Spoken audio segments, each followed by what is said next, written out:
Bismillahirrahmanirrahim.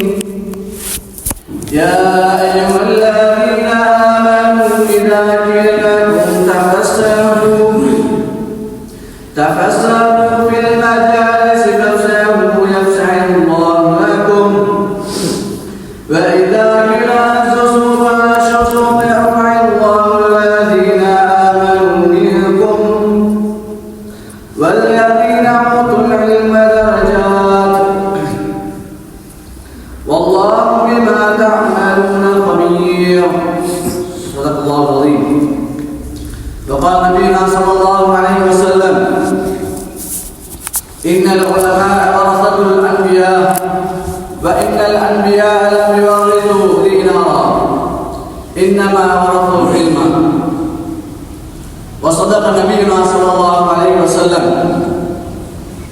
அளவற்ற அல்லாஹ் நிகரற்ற அன்புடையோன் அல்லாஹ்வின் பெயரால் இந்த குத்பா பிரசங்கத்தை ஆரம்பம் செய்கின்றேன்.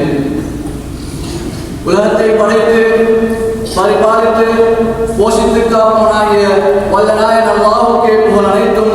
அல்ஹம்துலில்லாஹ் அல்ஹம்துலில்லாஹ் அல்ஹம்துலில்லாஹ்.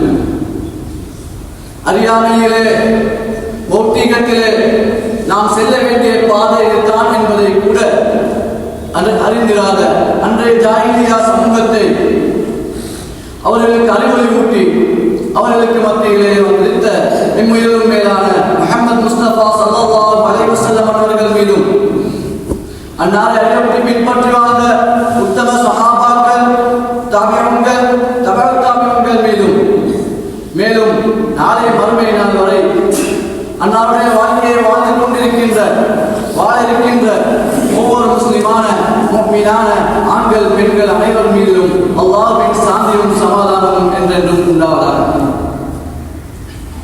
சேதுலையாம் நாட்களிலே தலையாயினால் என்று வர்ணிக்கப்படக்கூடிய இன்றைய ஜும்ஆவுடைய தினத்திலே அல்லாஹ்வால் கடமையாக்கப்பட்டுள்ள ஒரு கடமையை நிறைவேற்றுவதற்காக வேண்டி அவனுடைய மாளிகையாம் பள்ளிவாயிலே நேர காலத்தோடு வந்து அமர்ந்திருக்கும் அல்லாஹ்வின் நல்லடியார்களே, அன்புக்குரிய இஸ்லாமிய சகோதரர்களே, வாழ்வின் அனைத்து கட்டங்களிலும் குறிப்பாக தனிமையிலும் அல்லாஹ் எவற்றையெல்லாம் எடுத்து நடப்பதற்காக இந்த உலக வாழ்க்கையிலே சந்தோஷமான நிம்மதியான சுபீட்சமான வாழ்க்கையும் நாளை மறுமையிலே அந்த மேலான சுவர்க்கமும் கிடைக்கும் என வாக்களித்துள்ளார்களோ அவ்வாறான விடயங்களை முடியுமான வரை எடுத்து நடக்கும்படியும் எவற்றையெல்லாம் செய்வதற்காக இந்த உலக வாழ்க்கையிலே கஷ்டமான பிரச்சனையான சிக்கலான வாழ்க்கையும் நாளை மறுமையிலே அந்த படுகொலியாம் நரகமும் கிடைக்கும் என எச்சரித்துள்ளார்களோ அவ்வாறான விடயங்களை விட்டும் முற்றுமுழுதாக விட்டு விலகி ஒதுங்கி வாழுமாறும் முதலில் அதே எனக்கும் அப்பா உங்களுக்கும் வசியத் செய்து கொள்கின்றேன். அன்பு கட்டளை பிறப்பிக்கின்றேன்.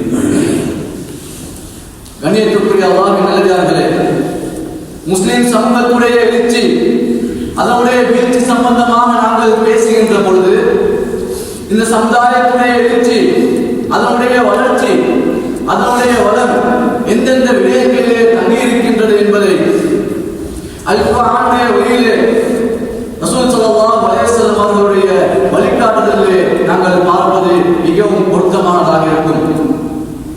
அன்புக்குரிய அல்லாஹ்வின் நல்லடியார்களே, இன்றைய சர்வதேச முஸ்லிம் சமூகமாக இருக்கலாம்.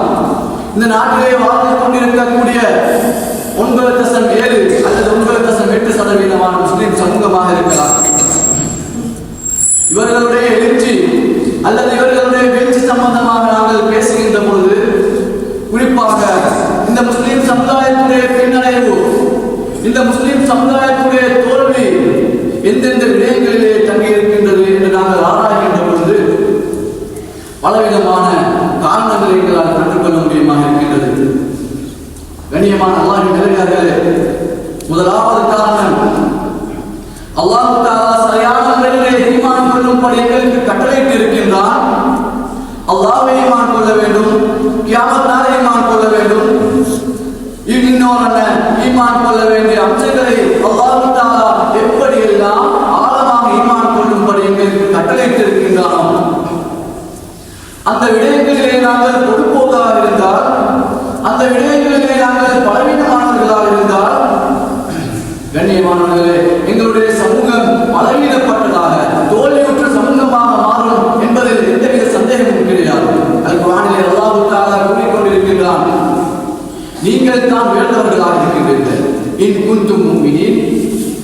நீங்கள் மீன்களாக இருந்தால் நீங்கள் தான் பிறந்தவர்களாக இருக்கின்றீர்கள் என்று அல்லாஹ் குர்ஆனிலே கூறிக்கொண்டிருக்கின்றார்.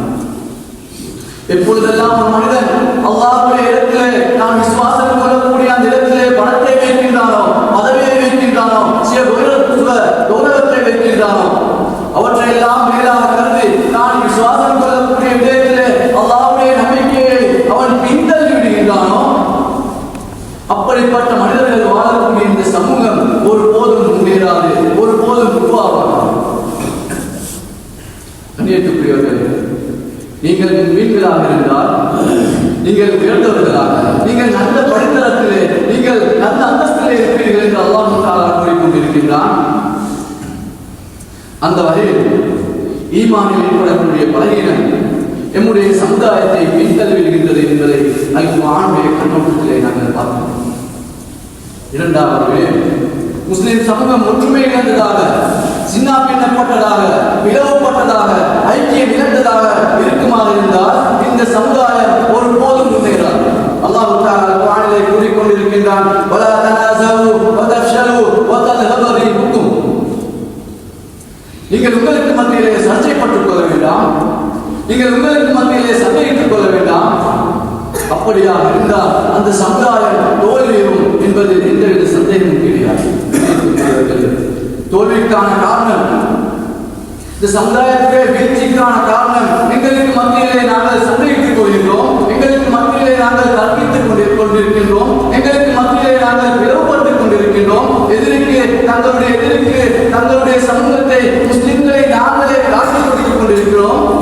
இப்படியாக இருக்கும் பொழுது எங்களுடைய சமூகம் பின்னடைந்து கொண்டே தான் இருக்கும். கண்ணியமானவர்கள், அன்புக்குரியவர்களே, ஈமானுடைய வீழ்ச்சி, எங்களுடைய சமூகத்துடைய ஒற்றுமையுடைய வீழ்ச்சி, அது எங்களுடைய சமூகத்துடைய எங்களுடைய வீழ்ச்சியாக காணப்படுகின்றது. மூன்றாவது இன்னும் ஒரு விடயம் காணப்படுகின்றது. அதுதான் மிகவும் முக்கியமான ஒரு விடயம். நாங்கள் அறிவு விடயத்திலே கவனமில்லாமல் இருந்தால், அறிவு விடயத்திலே நாங்கள் பொறுப்போக்காக இருந்தால், இந்த சமுதாயத்திலே அறிஞர்களுக்கு மதிப்பளிக்கப்படவில்லையோ, இந்த சமுதாயத்திலே அறிவுக்கு முக்கியத்துவம் கொடுக்கப்படவில்லையோ, அந்த சமுதாயம் பின்னோக்கித்தான் சென்று கொண்டிருக்கும். அந்த சமுதாயம் தோல்வி அடையும் என்பதில் எந்தவித சந்தேகமும் கிடையாது. கண்ணியத்துக்குரியவர்களே, இந்த சமுதாயத்துக்கு, எந்த சமுதாயத்துக்கு அல்லாஹ் தஆலாவுடைய அறிவுடைய ஒளி கொடுக்கப்படுகின்றதோ அந்த சமுதாயம் உயர்ந்த சமுதாயமாக இருக்கும். அல்-குர்ஆனில் அல்லாஹ் தஆலா கூறிக்கொண்டிருக்கின்றான், யர்ஃபஇல்லாஹு அல்லதீன ஆமனூ மின்கும் வல்லதீன ஊதுல் இல்ம தரஜாத். யாரெல்லாம் ஈமான் கொண்டவர்களாக, அல்லாஹ்வின் மீது விசுவாசம் கொண்டவர்களாக இருக்கிறார்களோ அவர்களுக்கும், யாருக்கெல்லாம் அல்லாஹ் தஆலா அறிவையும் ஞானத்தையும் கொடுத்திருக்கின்றாரோ அவர்களுக்கும் அவர்களுடைய அந்தஸ்தை அல்லாஹ் தஆலா உயர்த்துகின்றான். அப்படியாக இருந்தால் எங்களுடைய அந்தஸ்து உயர்த்தப்படவில்லை, எங்களுடைய தரஜாக்கள் உயர்த்தப்படவில்லை, நாங்கள் தாழ்ந்தவர்களாக இருக்கின்றோம், நாங்கள் தோல்வியடைந்தவர்களாக இருக்கின்றோம், நாங்கள் பின்தங்கியவர்களாக இருக்கின்றோம் என்றால் எங்களால் இரண்டு காரணங்களை அடையாளம் காண முடியுமா இருக்கின்றது. நாம் ஈமானில் பலவீனமானவர்களாக இருக்கின்றோம். அல்லாஹ் தஆலா அந்த அறிவை எங்களுக்கு தரவில்லை. கண்ணியமானவர்களே, எந்த சமுதாயத்திற்கு ஈமான் இருக்கின்றதோ அந்த சமுதாயம் அறிவிலே உயர்ந்ததாக இருக்கும். எந்த சமுதாயம் அறிவிலே உயர்ந்ததாக இருக்கின்றதோ அந்த சமுதாயம் அல்லாஹ்விடத்திலே அந்தஸ்திலே உயர்ந்த சமுதாயமாக இருக்கும் என்று அல்லாஹ் தஆலா குர்ஆனிலே காட்டிக் கொண்டிருக்கின்றார். அன்புக்குரியவர்களே, நாங்கள் மூன்று விடயங்களை பார்த்திருக்கின்றோம். ஒரு சமுதாயத்துடைய ஈமான் பலமானதாக இருக்க வேண்டும், அந்த சமுதாயத்துடைய ஒற்றுமை பலமானதாக இருக்க வேண்டும், அந்த சமுதாயம் அறிவுள்ள ஒரு சமுதாயமாக இருக்க வேண்டும். கண்ணியமானவர்களே, இப்போது இந்த மூன்று விடயங்களிலும் நாங்கள் பொறுப்போக்காக நடந்து கொண்டிருக்கின்றோமோ, ஈமானுடைய விடயத்திலே, இந்த ஒற்றுமையுடைய விடயத்திலே, அந்த அறிவுடைய விடயத்திலே நாங்கள் பொறுப்போக்காக நடந்த காலத்தில் எல்லாம் நாங்கள் அடுத்தவர்களிடம் பின்தங்கியவர்களாக, கை கட்டி நீந்தவர்களாக, அடுத்தவர்களிடம் தலை குனிந்தவர்களாக இருந்திருக்கின்றோம் என்பதை அனுபவத்திலே நாங்கள் அறிந்திருக்கின்றோம். கண்ணியமானவர்களே, முதலாவது இரண்டாவது விடயத்தை விட மூன்றாவது விடயத்தை நாங்கள் அதிகமாக பேச வேண்டியிருக்கின்றோம். ஈமானுடைய விடயம் பற்றி அதிகமாக முதாக்கரா செய்யப்படுகின்றது, ஒற்றுமை பற்றி அடிக்கடி வலியுறுத்தப்படுகின்றது. கண்ணியமானவர்களே, ஆனால் மூன்றாவது விடயமான கல்வி, அறிவு, நாலேஜ், எஜுகேஷன் பற்றி நாங்கள் அந்த அளவுக்கு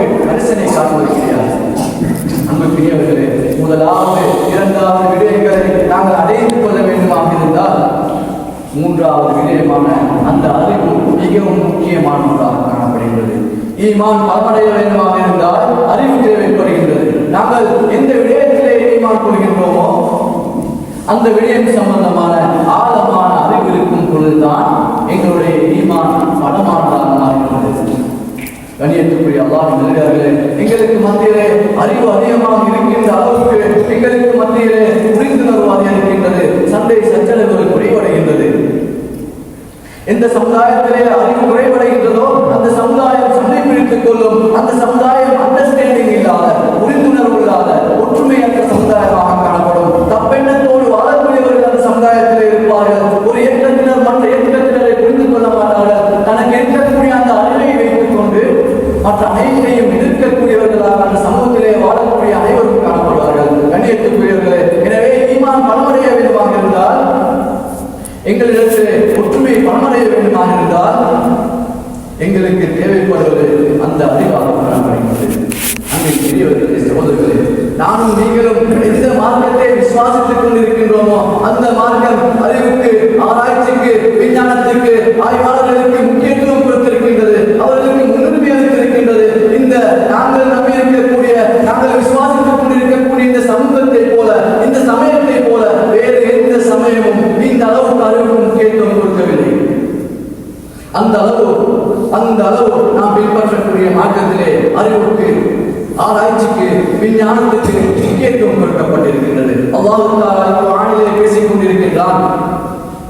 ஹல் யஸ்தவில் லதீன யஅலமூன வல்லதீன லா யஅலமூன். அறிந்தவர்களும் அறியாதவர்களும் சமமானவர்களா? அல்லாஹ்வுடைய பார்வையிலே அந்தஸ்திலே உயர்ந்தவர்கள் யார் அறிவிலே உயர்ந்தவர்களாக இருக்கின்றார்களோ, எந்த அளவுக்கு ஒரு மனிதன் அறிவிலே உயர்ந்தவராக இருக்கின்றானோ அந்த அளவுக்கு அவன் அல்லாஹ்வுடைய பார்வையிலே, அல்லாஹ்வுடைய அந்தஸ்திலே உயர்ந்தவனாக இருக்கின்றான். அல்லாஹ் தஆலா குர்ஆனிலே கேட்கின்றான், அறிந்தவர்களும் அறியாதவர்களும் சமமானவர்கள்.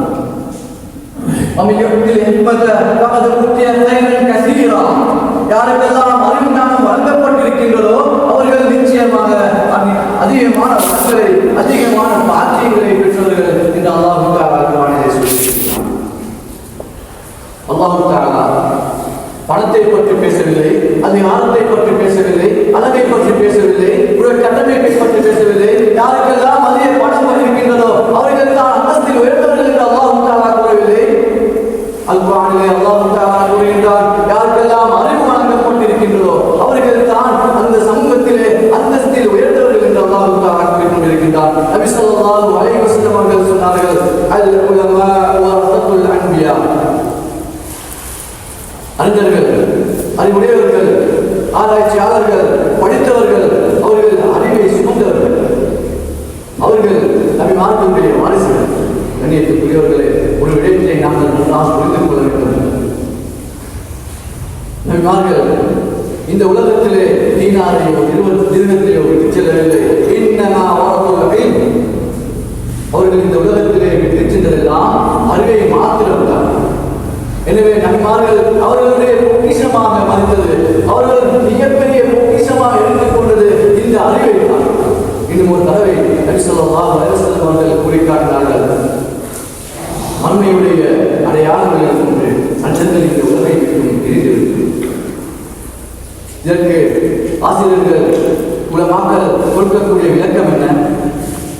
அல்லாஹ் தஆலா இந்த உலகத்தை ஆட்சி செய்து கொண்டிருப்பது அறிவுடைய ஒளியாக மாத்திரம்தான். எப்போது அந்தர்கள் இந்த உலகை விட்டு பிரிந்து விடுகிறார்களோ அந்த நேரத்திலே மறுமை வந்துவிடும். கண்ணியத்துக்குரியவர்களே, ஆராய்ச்சிகள் செய்யப்பட வேண்டும், கல்வி ஞானங்கள் தேடப்பட வேண்டும், பரஸ்பர கலந்துரையாடல்கள் செய்யப்பட வேண்டும்.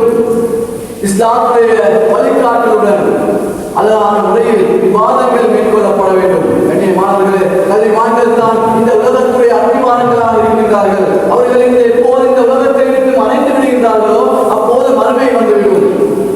எனவே தான் நபி ஸல்லல்லாஹு அலைஹி வஸல்லம் அவர்கள் கூறிக்காட்டினார்கள், எப்பொழுது அறிஞர்கள் இந்த உலகத்தை விட்டு பிரிந்து விடுகின்றார்களோ அப்போது மறுமை வந்துவிடும். உலமாக்களுடைய மறைவோடு மறுமை வந்துவிடும் என்று நபி ஸல்லல்லாஹு அலைஹி வஸல்லம் அவர்கள் கூறிக்காட்டினார்கள். ஒரு மனிதன் இந்த உலகத்தை விட்டு பிரிந்து விட்டால் அவனுடைய அமல்கள் அனைத்தும் அவனை விட்டு துண்டிக்கப்பட்டு விடுகின்றது. 3 விடயங்களை தவிர. அவன் இந்த உலகத்திலே வாழ்கின்ற பொழுது தன்னுடைய செல்வத்தால், தன்னுடைய பணத்தால் அவன் சதகத்துல் ஜாரியாவாக ஒரு கிணற்றை கற்றுக் கொடுக்கின்றான், ஒரு கல்விக்கு உதவி செய்கின்றான், பள்ளி வாயில் கட்டுவதற்கு உதவி செய்கின்றான், ஒரு பாதை அபிவிருத்திக்கு உதவி செய்கின்றான். இப்படியாக தன்னுடைய செல்வத்திலிருந்து தன்னுடைய பணத்திலிருந்து அவன் அல்லாஹ்வுக்காக வேண்டி செலவு செய்திருந்தால், அதிலிருந்து மக்கள் பயனடைந்திருந்தால் அல்லாஹ்வுக்காக அதற்கான நன்மையை அவனுடைய கபருக்கு கொடுத்துக் கொண்டே இருக்கின்றான். இதனைத்தான் நபி ஸல்லல்லாஹு அலைஹி வஸல்லம் அவர்கள் பொருளாதார மானியங்களில் வைஸ் இன்வெஸ்ட்மெண்ட் என்று சொல்வார்கள். அதாவது ஒரு புத்திசாலித்தனமான ஒரு முதலீடு, எந்த விதமான நஷ்டமும் கிடையாது, லாபம் வந்து கொண்டே இருக்கும், நாங்கள் ஏமாற்றப்படவும் மாட்டோம். இதனைத்தான் நபி ஸல்லல்லாஹு அலைஹி வஸல்லம் அவர்கள் வலியுறுத்தி காட்டினார்கள். மேலும் சொன்னார்கள், ஒரு மனிதன் சாலிகான பிள்ளையை வளர்த்துவிட்டு இந்த உலகத்தில் இருந்து மறைத்து விட்டால், மௌத்தாகிவிட்டால், இந்த உலகத்தை விட்டு அவன் பிரிந்து சென்று விட்டால், அந்த பிள்ளையை கேட்கக்கூடியதுவா வளர்ந்து சாயம் அந்த பிள்ளையை கேட்கக்கூடியதுவா அவனுக்கு அவனுடைய கபருக்கு நன்மை வந்து கொண்டே இருக்கும். கண்ணியத்துக்குரியவர்களே, மூன்றாவது விடயம், மிக முக்கியமான ஒரு விடயம், பயன் தரக்கூடிய கல்வி. ஒரு மனிதன் உலகத்திலே வாழ்கின்றான், கல்வியை விட்டு சென்றான், அந்த கல்வி மூலமாக இந்த மக்கள் பயனடைந்து கொண்டிருக்கின்றார்கள். ஒரு புத்தகத்தை எழுதி விட்டு சென்றான், அவனுக்கு ஆயிரக்கணக்கான மாணவர்கள் இருக்கின்றார்கள், அவன் ஆயிரக்கணக்கானவர்களுக்கு வழிகாட்டி இருக்கின்றான். ஒரு வாசியர் சாலைக்கு அவன் உதவி செய்திருக்கின்றான், வாசிப்பதற்கான மாணவர்களை பழக்கி இருக்கின்றான், அவனுக்கு அதிகமானவர்கள் இதன் மூலம் பயனடைந்து கொண்டிருக்கின்றார்கள். இவர்கள் உலகத்திலே அறிவை கற்றுக் கொடுத்து இருக்கின்றான். அது மார்க்க அறிவாக இருக்கலாம், உலக அறிவாக இருக்கலாம். கண்ணியத்துக்குரியவர்களே, இஸ்லாம் அறிவை பிரித்து நோக்கவில்லை, அறிவை பயனுள்ள அறிவு என்று மாற்றம் பார்க்க என்பது. கண்ணியமானவர்களே, அந்த கல்வியை உலகத்தில் அவன் விட்டு செல்லும் காலமெல்லாம் அந்த கபருக்கு அவனுடைய நன்மை, அந்த நன்மை வந்து கொண்டே இருக்கும். இதுதான் நபி ஸல்லல்லாஹு அலைஹி வஸல்லம் அவர்கள் வைஸ் இன்வெஸ்ட்மெண்ட் என்று சொன்னார். புத்திசாலித்தனமான முதலீடு. إذا مات ابن آدم انقطع عمله إلا من ثلاث. ஆதமுடைய சந்ததி, ஆதமுடைய மகன் மரணித்து விட்டால் அவருடைய அமல்கள் அனைத்தும் அவனை விட்டு துண்டிக்கப்பட்டு விடுகின்றது. மூன்று விடயங்களை தவிர அதில் மிக முக்கியமான ஒரு விடயம் தான் பயன் தரக்கூடிய கல்வி. எனவே அன்புக்குரியவர்களே, வைஸ் இன்வெஸ்ட்மெண்ட், ஒரு புத்திசாலித்தனமான முதலீடு, ஒரு அறிஞராக இருப்பது, அறிவை மற்றவர்களுக்கு கற்றுக் கொடுப்பது, ஒரு விளைவிடுகின்ற பொழுது, ஒருவர் தவறிடுகின்ற பொழுது, அறிவீனமாக நடக்கின்ற பொழுது அவருடைய கையை பிடித்து அவருக்கு நல்ல பாதையை சொல்லிக் கொடுப்பது, அந்த வைஸ் இன்வெஸ்ட்மெண்ட், ஒரு புத்திசாலித்தனமான முதலீடு. இந்த இடத்திலே ஒரு பெர்மனன்ட் இன்வெஸ்ட்மெண்ட் ஆகும், ஒரு நிரந்தரமான ஒரு முதலீடாக அவனுக்கு வறுமை வரை அவனுடைய கபருக்கு நன்மை வந்து கொண்டே இருக்கின்றது. கண்ணியமானவர்களே, அல்லாஹ்வின் நல்லடியார்களே, அது ஒரு ஆலிமாக இருக்கலாம், ஒரு பேராசிரியராக இருக்கலாம், ஒரு அறிஞராக இருக்கலாம், ஒரு விஞ்ஞானியாக இருக்கலாம், பலரும் சொல்ல வேண்டும். கண்ணியத்துக்குரியவர்களே, இவர் இந்த உலகத்திலே வாழும் பொழுது இவ்வாறான அறிவுக்கான ஒரு நன்மையை செய்திருக்கின்றார். நன்றாக புரிந்து கொள்ள வேண்டும். புகழுக்காக அல்ல, பேருக்காக அல்ல, பட்டம் பதவிக்காக அல்ல, அந்த மனிதன் அல்லாஹ்வுக்காக இந்த நன்மையை செய்திருக்க வேண்டும். கண்ணியமானவர்களே, அல் குர்ஆனிலே அல்லாஹ் தஆலா முதலாக இறக்கிய வசனம் இக்ரா, ஓதுவீராக, வாசிப்பீராக, ஆய்வு செய்வீராக. கண்ணியத்துக்குரியவர்களே, ஏன் அல்லாஹ் தஆலா நீங்கள் தொழுவீராக, ஜகாத் கொடுப்பீராக, நோன்பு நோட்பீராக இந்த வசனத்தை முதலாவது இறக்கி இருக்கலாமே. அல் குர்ஆனிலே அத்தனை வசனங்கள் இருக்கின்றன. ஏன் அல்லாஹ் தஆலா இக்ரா என்ற வசனத்தை இறக்கி இருக்கின்றான்? கண்ணியமானவர்களே, ஈமான் கொள்வதற்கும், தொழுவதற்கும், நோன்பு நோட்பதற்கும் இஸ்லாமுடைய அனைத்து அடிப்படை மனிதன் தன்னுடைய வாழ்க்கையை ஒழுங்குபடுத்திக் கொள்ள வேண்டுமாக இருந்தால் அறிவு மிக முக்கியமானதாக இருக்கின்றது என்பதை அல்லாஹ் தஆலா அறிந்திருந்ததால் தான் ஓதுவீராக, வாசிப்பீராக, ஆய்வு செய்வீராக என்ற அந்த வசனத்தை அல்லாஹ் தஆலா இறக்கி இருக்கின்றான். இந்த நேம் ஆஃப் அல்லாஹ், இக்ரா பிஸ்மி ரப்பிக்கல் லதீ கலக், படைத்த அந்த இறைவன், படைத்த அந்த ரப்பின் பெயரை கொண்டு நீங்கள் வாசிப்பீராக என்று அல்லாஹ் தஆலா குர்ஆனிலே கூறிக்கொண்டிருக்கின்றான். அன்புக்குரிய அல்லாஹ்வின் நல்லடியார்களே, அல்லாஹ் தஆலா இந்த உலகத்திலே முதலாவது மனிதன் ஆதம் அலைஹிஸ்ஸலாம் அவர்களை படைத்துவிட்டு வஅல்லம ஆதம அல்-அஸ்மாஅ குல்லஹா, ஆதம் அலைஹிஸ்ஸலாம் அவர்களுக்கு அல்லாஹ் தஆலா அனைத்து வஸ்துக்களுடைய, அனைத்து இந்த உலகத்திலே படைக்கப்பட்ட பொருட்களுடைய பெயர்களையும் அல்லாஹ் தஆலா கற்றுக் கொடுத்தான். எனவே இந்த இஸ்லாம் மார்க்கம் என்பது கண்மூடித்தனமானவர்களின் மார்க்கம் அல்ல, குருட்டுத்தனமாக மற்றவர்களை பின்பற்றக்கூடியவர்களின் மார்க்கம் அல்ல, மற்றவர்களின் பக்கம் தங்கி இருக்கக்கூடிய மார்க்கம் அல்ல. கண்ணியமானவர்களே, இந்த இஸ்லாம் என்பது அறிவு ஞானத்தை பரப்புபவர்களின் மார்க்கம். அப்படியான மார்க்கம் தான் இஸ்லாமிய மார்க்கம். ஈமான் கொள்ள வேண்டும், நாங்கள் அறிவின் அடிப்படையில் ஈமான் கொள்ள வேண்டும். கண்ணியத்துக்குரியவர்களே, நல்லவர்களை செய்ய வேண்டும், நாங்கள் அறிவின் அடிப்படையில் நல்லவர்களை செய்ய வேண்டும். உமர் அசீஸ் ரஹிமஹுல்லாஹ் அவர்கள் குறிப்பிட்டார்கள், மன் அமில அலா கைரி இல்மின், யார் ஒருவன் அறிவில்லாமல் ஒரு செயற்பாடை செய்கிறானோ காரணமா யுஃப்ஸிது அக்ஸர் மிம்மா யுஸ்லிஹ், அவன் சீர்படுத்துவதை விட சீர்குலைப்பதற்கான அதிகமாக இருக்கும். கண்மூடித்தனமாக எந்தவித அறிவும் இல்லாமல் எந்தவித பின்னணியும் இல்லாமல் ஒரு மனிதன் இந்த உலகத்திலே செயற்படுகின்றான் என்றால் அவனுடைய செயற்பாடு பின்தங்கிய செயற்பாடாக காணப்படும். கண்ணியத்துக்குரியவர்களே, அந்த செயற்பாடு அல்லாஹ்வால் ஏற்றுக்கொள்ளப்படாத செயற்பாடாக காணப்படும்.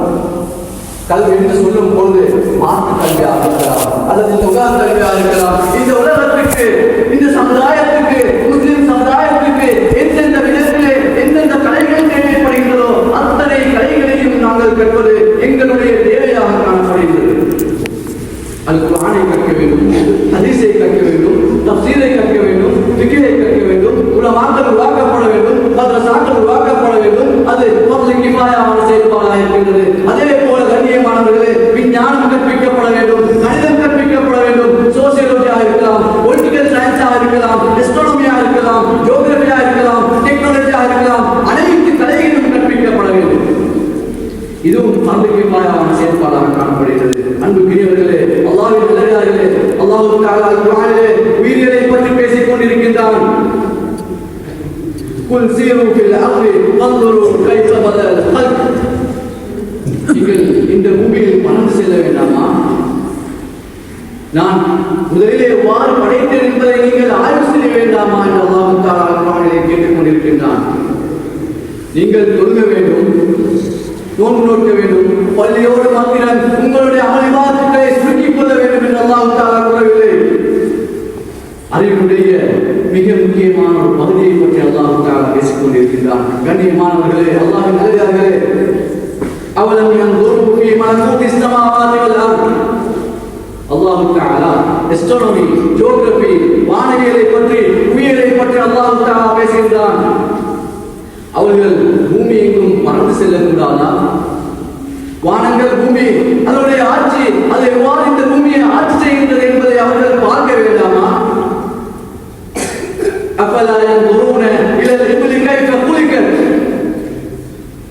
ஒட்டகைகள் எப்படி படைக்கப்பட்டது என்பதை அவர்கள் பார்க்க வேண்டாமா?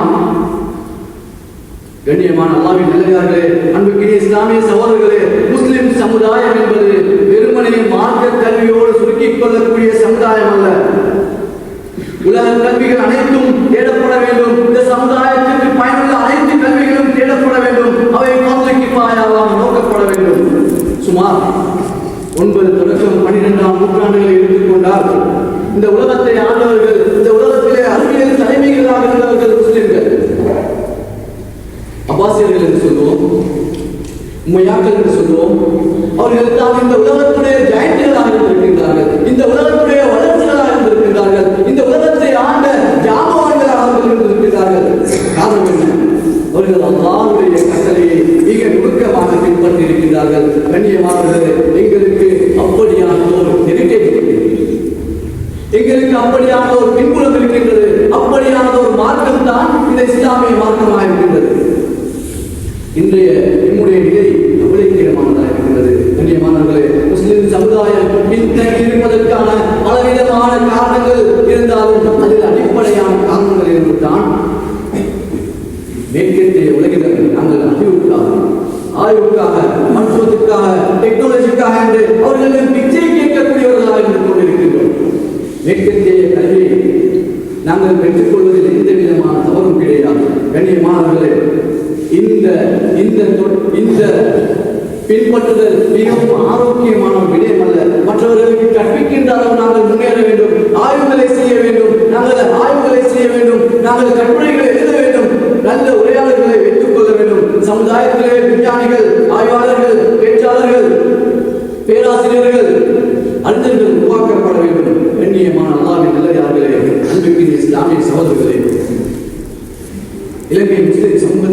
என்றால் இந்த முஸ்லிம் சமூகம் ஏன் பின்னடைந்திருக்கின்றது, ஏன் தோல்வியற்றிருக்கின்றது, ஏன் தலை குனிந்து வாழ வேண்டியிருக்கின்றது என்று நாங்கள் நாமத்தை கேட்கின்ற போது கண்ணியமானவர்களே, நாங்கள் சொந்த காலிலே நிற்கவில்லை.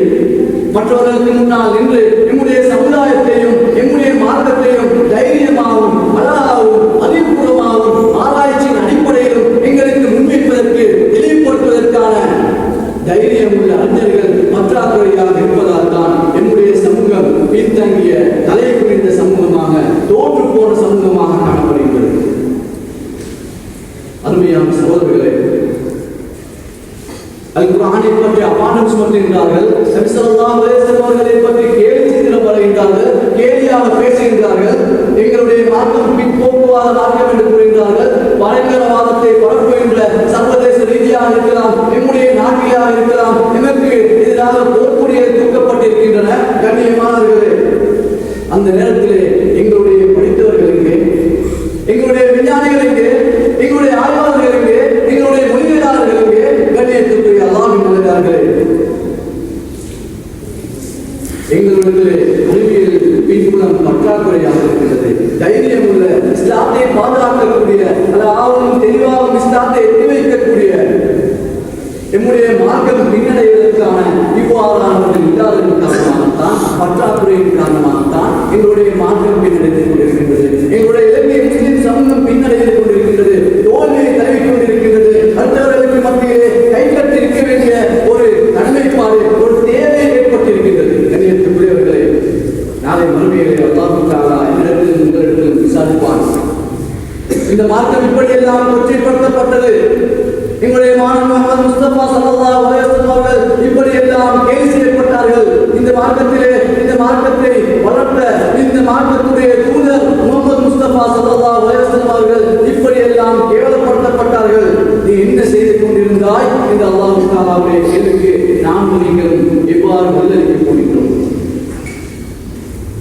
இஸ்லாத்தை நோக்கி வருபவர்கள் ஒருபுறம் இருந்தாலும் இஸ்லாத்தில் இருப்பவர்களை பாதுகாக்க வேண்டும், அதற்கான முயற்சிகள் எடுக்கப்பட வேண்டும். இஸ்லாத்துக்கு எதிரான அதிகமான சிந்தனா ரீதியான திட்டங்களும் போராட்டங்களும் நடைபெற்றுக் கொண்டிருக்கின்றது. இஸ்லாத்திலிருந்து அதிகமான முஸ்லிம்கள் வெளியேறிக் கொண்டிருக்கின்றார்கள். இப்படிப்பட்ட சந்தர்ப்பங்களிலே தேவைப்படுவது அறிவு, ஞானம், ஆராய்ச்சிகள், ஒற்றுமை, ஈமானுடைய பலம். கண்ணியத்துக்குரியவர்களே, எமக்கு மத்தியிலே இருக்கக்கூடிய சிலரை பிரச்சனைகளை எரிந்துவிட்டு நாங்கள் இஸ்லாத்திற்காக, நம்முடைய முஸ்லிம் சமுதாயத்திற்காக, இலங்கையில் இருக்கக்கூடிய முஸ்லிம் சமுதாயத்திற்காக நாங்கள் சிந்திக்கக்கூடியவர்களாக மாற வேண்டும். அறிஞர்கள், ஆய்வாளர்கள், இன்டெலெக்சுவல் ப்ராப்பர்ட்டிஸ் இந்த சமூகத்திலே தேவைப்படுகிறார்கள். இந்த நாட்டிலே முஸ்லிம் சமுதாயம் தனித்து வாழ முடியாது, ஒதுங்கி வாழ முடியாது. உறவுகளை கட்டி எழுப்புவதற்கும், கண்ணியத்துக்குரியவர்களே, புரிந்துணர்வை ஏற்படுத்துவதற்கும், அடுத்த சமூகங்களோடு அந்நியோன்யமான உறவுகளை பேணுவதற்கும் நாங்கள் முயற்சிகளை மேற்கொள்ள வேண்டும். அல்லாஹ்வின் நல்லடியார்களே, அன்புக்குரிய இஸ்லாமிய சகோதரர்களே, இந்த சமூகத்திலே படித்தவர்கள் இருக்கின்றார்கள், அறிஞர்கள் இருக்கின்றார்கள், கலாநிதிகள் இருக்கின்றார்கள், வழக்கறிஞர்கள் இருக்கின்றார்கள், ஆய்வாளர்கள் இருக்கின்றார்கள். போதுமான அளவு இல்லாவிட்டாலும் இந்த சமூகத்திலே இருக்கின்றார்கள். ஆனால் அவர்களுடைய அறிவு, அவர்களுடைய திறமை இந்த சமூகத்திற்காக பயன்படுத்தப்படவில்லை என்பதுதான் மிகவும் கவலைக்கிடமான உண்மையாக காணப்படுகின்றது. வெறுமனே பணத்துக்காக, பதவிக்காக, போருக்காக தன்னுடைய குடும்பம் தான் மாத்திரம் பயன்பெற்றுக் கொள்ள வேண்டும் என்று சுயநலமாக வாழ்ந்து கொண்டிருப்பவர்கள் தான் அதிகமானவர்களாக இருந்து கொண்டிருக்கின்றோம். அல்லாஹ் தஆலா இடத்திலும் உங்களிடத்திலும் விசாரிப்பான். மனிதனாக படைத்து சிந்தனா சக்தியை கொடுத்து, பகுத்தறிவை கொடுத்து, செல்வத்தை கொடுத்து, அதிகாரத்தை கொடுத்து, ஆட்சியை கொடுத்து, ஏன் இந்த உலகத்திலே நீங்கள் பெருமை எடுப்பதற்காகவா, தான் மாத்திரம் அனைத்தையும் சுருட்டிக் கொள்வதற்காகவா? கண்ணியத்துக்குரியவர்களே, அல்லாஹ்வின் நல்லடியார்களே, இஸ்லாத்துக்கு எதிரான குற்றச்சாட்டுகள் தெளிவாக நாங்கள் முன்வைக்கப்பட வேண்டும். ஒற்றுமை நிலைநாட்டப்பட வேண்டும். இந்த இஸ்லாத்துக்கான சமூக வளர்ச்சிக்கான அழகிய திட்டங்கள் முன்வைக்கப்பட வேண்டும். கண்ணியத்துக்குரியவர்களே, எனவே கண்ணியமானவர்களே, கல்வியை கற்கின்றோம், ஏன் கற்கின்றோம், ஏன் பாடசாலைக்கு செல்கின்றோம், ஏன் பல்கலைக்கழகத்திற்கு செல்கின்றோம், ஏன் உயர்கல்வியை கற்கின்றோம்? அந்த நோக்கத்தில் நாங்கள் தெளிவான சமுதாயத்தை வளர்ப்பதற்காக வேண்டும். கணியத்துக்குரியவர்களே, நான் என்ன பாடுபட்டிருக்கின்றேன், நான் என்னென்ன திட்டங்களை வைத்திருக்கின்றேன் என்பதை நாம் ஒவ்வொருவரும் சிந்தித்து பார்க்க வேண்டும்.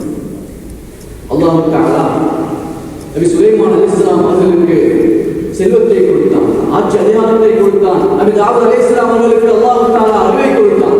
அவர்கள் பணிவானவர்களாக இருந்தார்கள், நன்றி உணர்வுள்ளவர்களாக இருந்தார்கள். அதே போல நன்றி உணர்வுள்ளவர்களாக இருக்க வேண்டும், சமூக உணர்வுள்ளவர்களாக இருக்க வேண்டும். கணியத்துக்குரியவர்களே, அப்படிப்பட்ட கல்விதான் பயனுள்ள கல்வியாக காணப்படுகின்றது. அதில் உள்ளவன், அதிகாரத்தில் இருப்பவன், செல்வத்தை செல்வாக்கு கொண்டவன், பதவியில் இருப்பவன் பணிவுள்ளவனாக இருக்க வேண்டும், சமூக உணர்வுள்ளவனாக இருக்க வேண்டும். தன்னை அவர் மெழுகுவர்த்தியாக கணியத்துக்குரியவர்களே, இவ்வாறு இல்லாவிட்டால் அது பயனற்ற கல்வியாக மாறிவிடும். எனவே அல்லாஹ் எங்களுடைய பாவங்களை மன்னித்தருவாயாக, எங்களுடைய அறிவுடன் தெளிவுடன் பழக்கத்தை ஏற்படுத்துவாயாக, அறிவுள்ள சமுதாயமாக இந்த சமுதாயத்தை மாற்றிடுவாயாக. எவற்றையெல்லாம் கேட்போமோ அவற்றையெல்லாம் நம்முடைய வாழ்க்கையை எடுத்து நடக்கக்கூடிய பாக்கியத்தை தந்தருவாயாக. ஆமீன் ஆமீன் யா அல்லாஹ். அல்ஹம்துலில்லாஹி ரப்பில் ஆலமீன் والعاقبة للمتقين ولا عدوان إلا على الظالمين وأشهد أن لا إله إلا الله وحده لا شريك له وأشهد أن محمدا عبده ورسوله. اللهم صل على سيدنا محمد وعلى آله وأصحابه ومن تبعهم بإحسان إلى يوم الدين. أما بعد، فيا عباد الله، أوصيكم وإياي أولا بتقوى الله. اتقوا الله حق تقاته ولا تموتن إلا وأنتم مسلمون. فيا عباد الله، فقد قال الله تعالى وهو أصدق القائلين: وإذا قرأت القرآن فاستعذ بالله من الشيطان الرجيم. وقال أيضا: وإذا قرئ القرآن فاستمعوا له وأنصتوا لعلكم ترحمون. أعوذ بالله من الشيطان الرجيم. بسم الله الرحمن الرحيم. يا أيها الذين آمنوا إذا قيل لكم تفسحوا في المجالس فافسحوا يفسح الله لكم، وإذا قيل انشزوا فانشزوا يرفع